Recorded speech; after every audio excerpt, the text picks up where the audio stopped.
বরগুনায় তাপবিদ্যুৎ কেন্দ্র নির্মাণের জন্য জোর করে বসতঘর ভেঙে ফেলায় খোলা আকাশের নিচে রাত কাটাচ্ছে প্রায় শতাধিক পরিবার।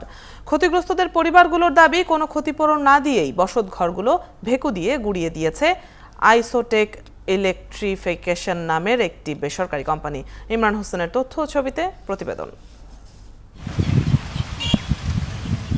বরগুনার তালতলী উপজেলার খোট্টার চরে খোলা আকাশের নিচে পরিবারসহ দিনরাত পার করছেন ৬০ নয়া মিয়া।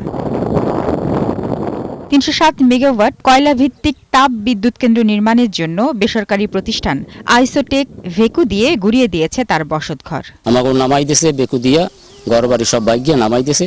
এখন আমরা এইগুলো খোলা আকাশের তলে আমরা আছি। শুধু নয়া মিয়াই নয়, এমন অভিযোগ আরো অনেক পরিবারের।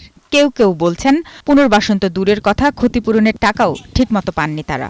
ঘরের দাম ৩ লক্ষ টাকা, ঘর বেকু দিয়ে ভাঙ্গি হালাইয়া আমার হাতে ১.৫ লক্ষ টাকা দিয়া আমারে শাসন আনিয়া হুমকি দুমকি দিয়া আমারে নামাই দিয়েছে। দুইটা ঘরে আমাকে ২ লাখ টাকা দিয়েছে, যাতে আমরা জায়গার মূল্য পাইতেছি না। আমি কিচ্ছু পাই নাই, আমার যে ফ্লোট বাংকারের টাকাটা সেই টাকাটা আমি পাইনি। তবে এ ব্যাপারে আইসোটেক ইলেকট্রিফিকেশনের কর্মকর্তারা কথা বলতে রাজি না হলেও উপজেলা নির্বাহী কর্মকর্তা জানিয়েছেন, যেসব পরিবার টাকা পায়নি তাদেরকে ক্ষতিপূরণ দেয়া হবে।